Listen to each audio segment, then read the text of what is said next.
So to put a question onto that, you say that governance is top down, but you have to realize that you have a problem. And where does that come from? Well, of course, there are several problems. Data is never sufficient, and no matter what I ask, I may not get it. So this is why you need to shift to that. And second, people who are on the top may not be consistent with what they need.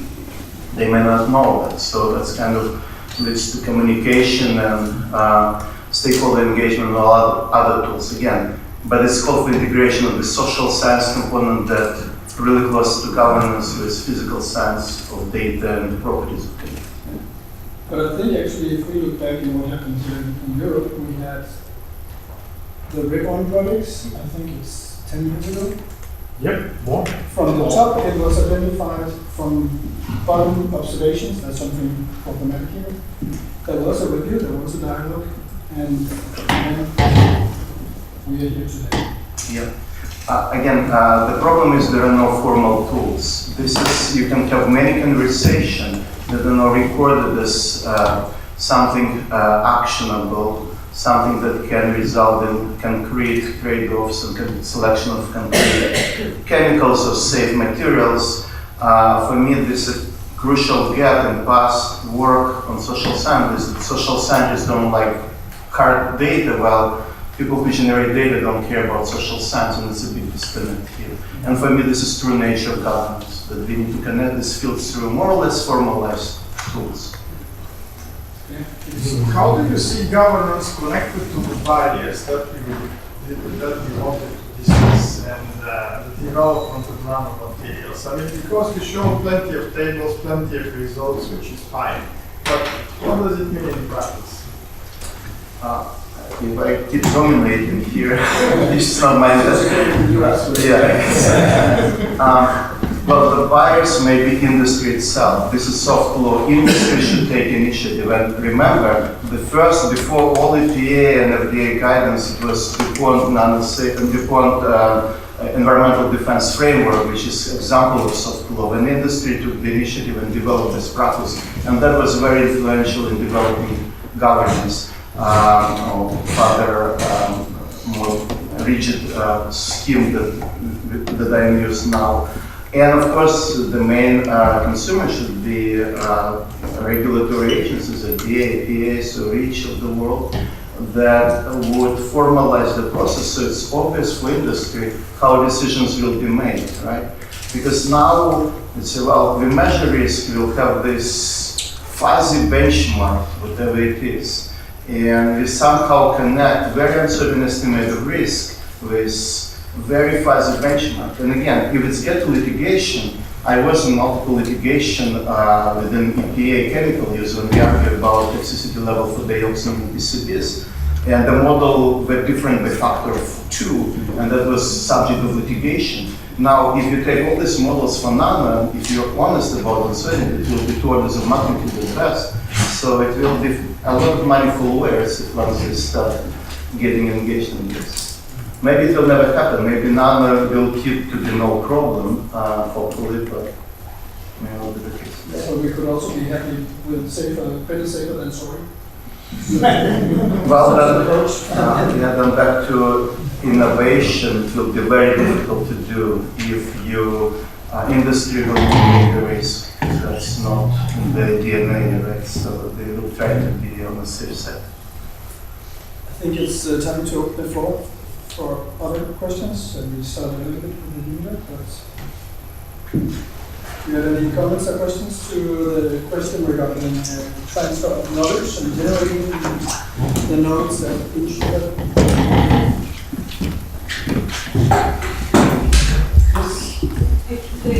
You need to talk about during the program, hazard identification, but for the waste, I guess we should be complicated because not just only one compound, we need to think about the mixture complexity and the hazard identification and the risk assessment. It needs to be included, I guess, during all these risk assessment issues. Yeah, so you think about the transfer of knowledge about what is in a product or what is in the chemicals to when it comes to the waste treatment. Yes. I have seen, if I may speak, correct. I think OCSiAl is thinking about it. Maybe you saw in your review a few environmental linked studies is also on the list. But the feedback was coming from our customers because they are asking what is the status of waste treatment, how it needs to be disposed, and how is the end of life cycle. These are quite difficult questions, and not difficult questions that we can't answer. No, it takes time.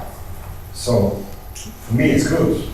I will put my energy in this, and I will do the necessary things. But I need, of course, cooperations of institutes that already built up a good knowledge, and that's what OCSiAl is doing, and it's very open for this. But it's come from the customers. It's very important. But the life cycle is an important step in doing the service for production, so it also comes into play as well as the recycling potential. Yeah, recycling. To be honest, recycling is, when you see the overviews of what's been done on how recycling is active in Europe, it's quite different in country to country. I think Estonia is the biggest one for the moment, who's focused on this. But to say recycling, it's all different from the product we're talking about. When we talk about tires, it will be completely different. When we talk about when our additive is being used in construction materials, yeah, these questions appear, and that's why an investigation needs to be done product by product. It will take time, but that's the effort we need to do, and that's what we are going for. Yeah, can I make 2 questions with regard to this? Sometimes I think we are overcomplicating things which are quite simple. You know, you've got 3 classes of waste: normal waste, dangerous waste, high dangerous waste, and they have a different regime of handling and dealing with. The only thing for industry is, of course, don't overpay too much that it is overrated as being very dangerous, while in reality it's not so very good at all. That might be an incentive for industry to really investigate the hazard potential of the waste fraction.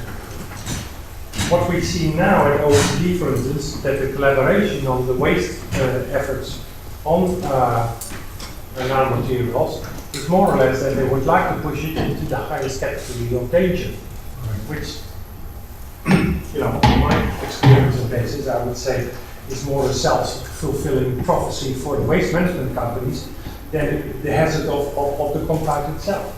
That's why studies need to be done to prove otherwise, to minimize this. Minimize. From now on, we need to go for the maximum. But there, I think it needs that there should be an industry initiative to prove, to back off more or less, because otherwise you pay 10 times so much.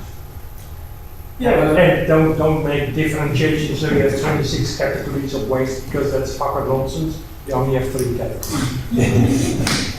correct. Yeah, but if you want to granulate tires with the carbon nanotubes and they go into your soccer field, Yeah, but we are granulating anything different. tires now which are full with nanosilica, and we don't care. But that could maybe less dangerous. No, it's not a real problem. I'm sorry. Silica is different. Silica is not classified, so No, it's not. Yeah. You're not allowed to ask for it. It doesn't exist. We never asked. I think it's time to proceed because we can talk about these things. So the next question, and that's a quick one. Can we develop nanomaterials and make usable parts and nanomaterials categorized into materials and nanomaterials that are used for products, process lines where we do not have a likelihood of consumer exposure, and those where we have likelihood and actually intended of consumer exposure. And the example, I think it comes from nano-risk because they mentioned something like in the semiconductor industry. But would that be a practical way to deal with also to categorize what kind of information is needed afterwards? Igor. Yeah, I think you can categorize everything in, if you have data, and we agree how you can categorize. And I think this is kind of unknown.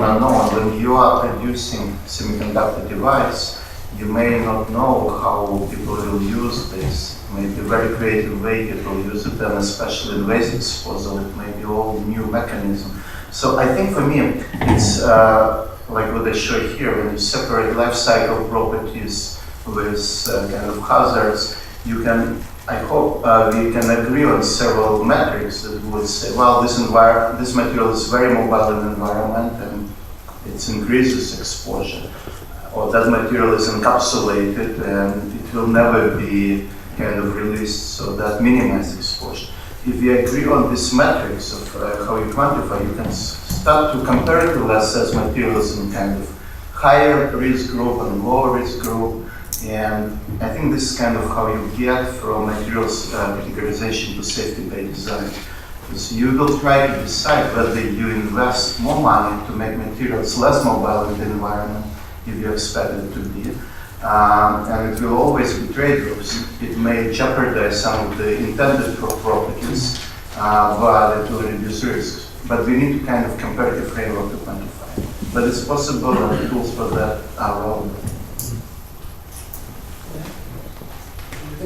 Yeah, from the research point of view, there is a lot of interest in the so-called safety by design. So they try to convince us that it's possible to have the same properties by agglomerating the nanomaterials and to have a safer nanomaterial.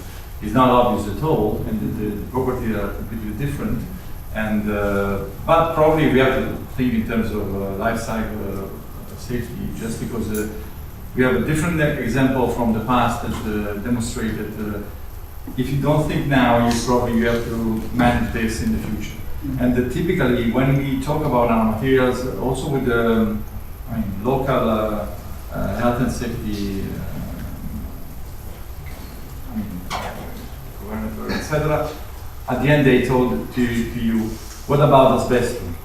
You already did this in a very bad way, so we expect that you will do something similar. We have to think in terms of safety by design, and I think for the industry it's crucial, because at the end we will have some problem. And you, what's already? What we do for the moment? Yes, we do have this safety by design, safer by design. This, well, it has different name.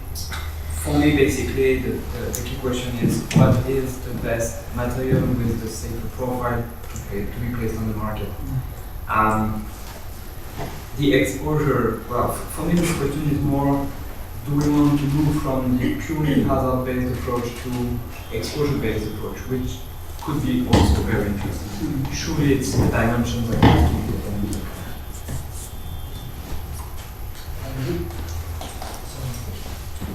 Do you have anything to add? No, actually, it's very perfect. I just need to learn for this subject safety by design. Well, safety by design is not a definition, so we soon know what it is. I think. Questions, comments from the audience in this track? Thoughts? I know somebody can always give an answer. I will keep on the same question, maybe making it a little longer. But for the chemical waste, I mean, after the produce, there is some hazard identification test for chemical properties and the toxicity. But for the nano, when the particle gets with the polisher, when it gets some complex structure, actually it's going to behave differently. Maybe persistency, bioavailability, it will be completely changed. So maybe there should be another test needs to be put on the waste categorization for the hazard identification. And this is, I guess, it needs to be concerned about. Yeah, I think the other way around also. I mean, today, what do we do today? I think we look into what are the ingredients in the product, any hazardous compounds in that product, and that's how it's categorized. And I think one of the things that's been done in some of the later EU research is also to try to investigate what is then the hazard or the risks related to the degradation products, the products that decay over time, and the abrasion or whatever comes out of the decay process in human waste. So I think something is moving in that direction. So Carl is sitting with it. Just one question. I'd like to ask the panelists whether they consider that insufficient safety, nano-safety information or nanomaterials, whether it's an obstacle for innovations and commercialization of engineered nanomaterials.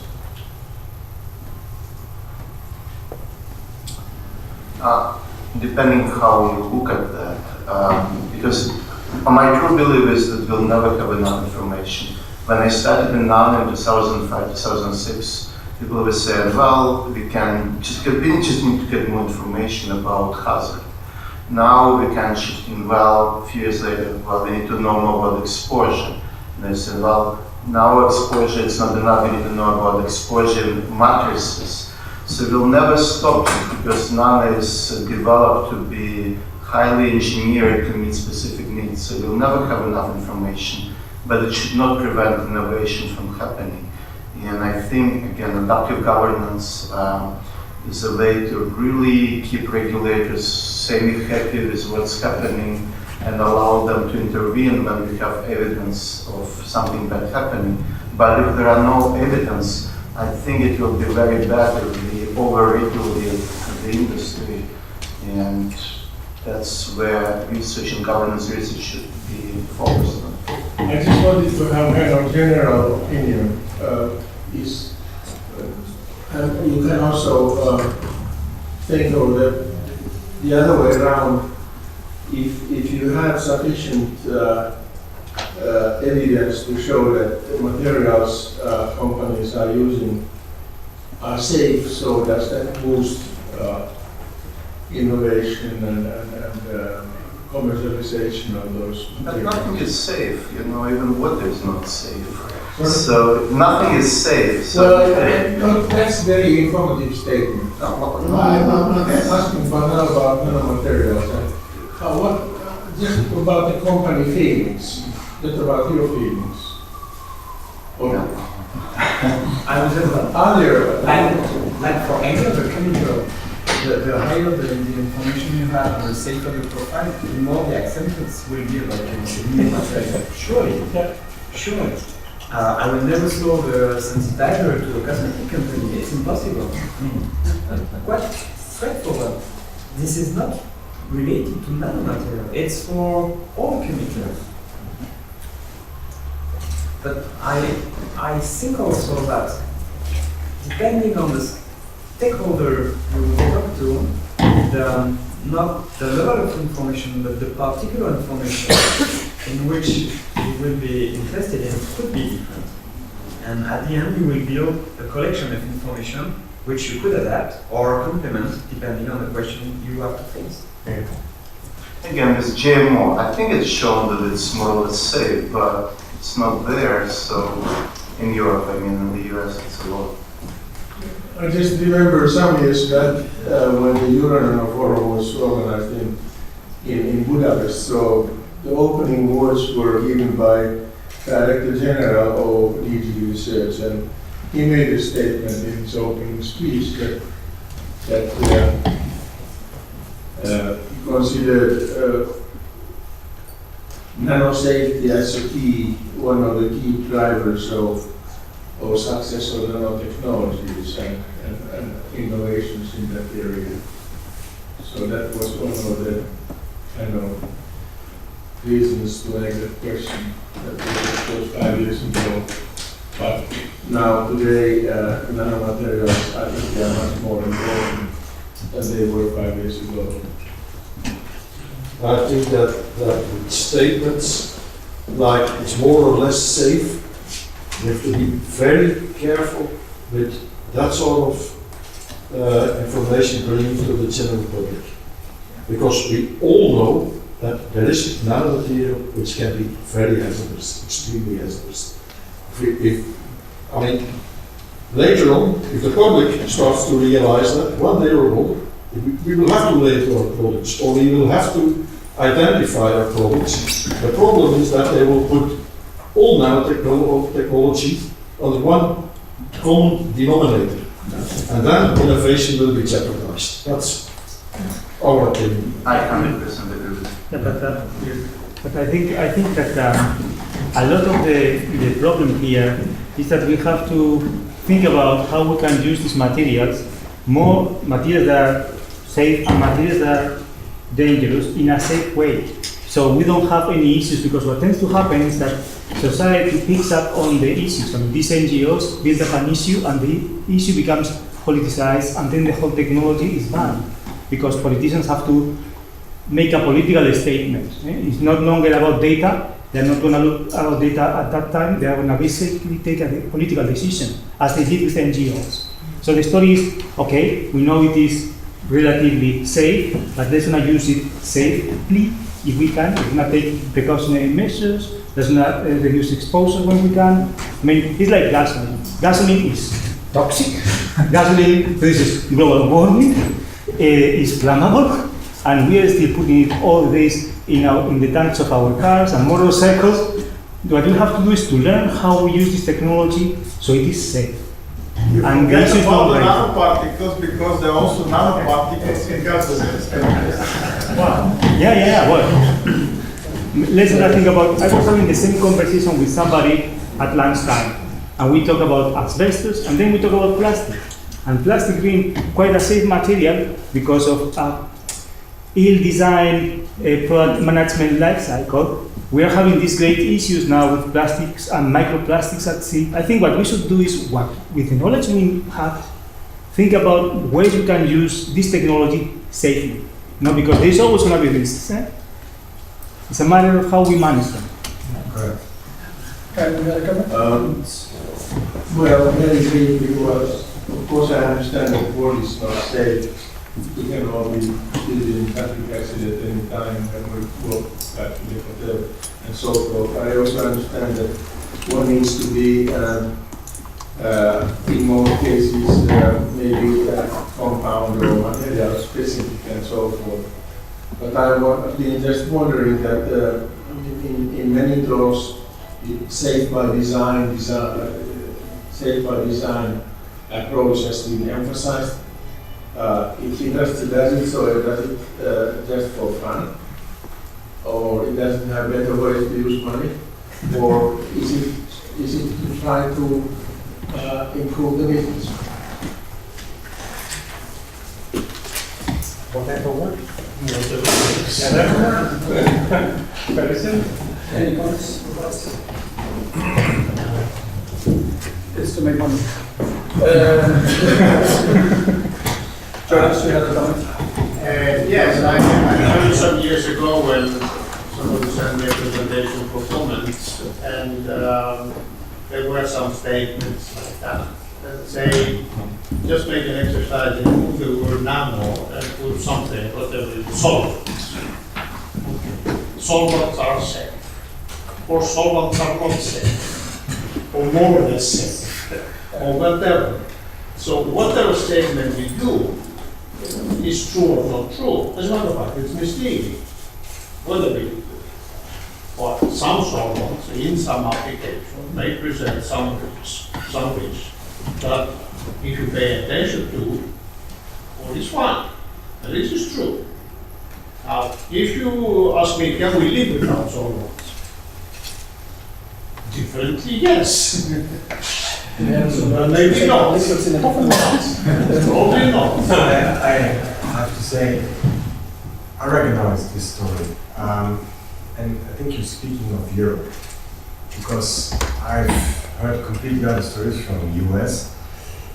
So we say this, they are much more grown up in this to accept and to see what dangerous and what not. They are much more ahead.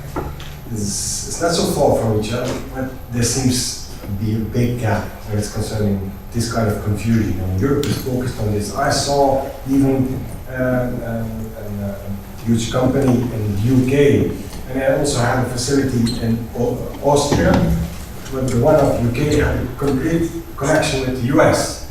They were acceptable. They were thinking how to do this. They were cooperating. We could learn. And Austria said, according to this and this, it's impossible to use. It's interesting, it's impossible to use. It's the same company. Because they have a direct connection with the US, and they are much more grown-ups. But in the US, we regulate products, in Europe, we regulate materials. I think that's a big difference. This is the main point. Last comment, I think, coffee is standing out there, I think. Yeah. Please. Okay, one just a remark on risk acceptance. I believe that for the general public, the risk acceptance basically depends on the application. If they see a direct benefit to it for them, then they are ready to accept it. If the benefit is not there or not clear to them, then they will be more reluctant. So I was once asked to participate on a roadshow, I think it was nano-risk, where we had exposition in Warsaw, in Leuven and in Paris. And in the center of the towns or the cities, we built what we called a nanodome. In this nanodome, we put all nano applications, like stockings, where nano-silver was used in, like nano-wine, health applications and stuff like that. So and then we asked the public, we gave them stickers, red, green and orange. So if you felt comfortable, or if you liked the application, there were all nanomaterials in it. Yeah? You put a green sticker, if you didn't know, an orange sticker, if you didn't like it all, then you put a red sticker. What we saw in all these countries, and what was very similar to all of them, was that once you started working with healthcare, everything was accepted. If you said, okay, we can treat your cancer, maybe on the long run, it was accepted. However, once you started working on food, then no way. You can't play with food. I think that may be different in the US, although I'm not certain about that. So that's acceptance. It's like with the story with the gasoline. Yeah, it's toxic, but we accept it because we need it. That was just a general comment.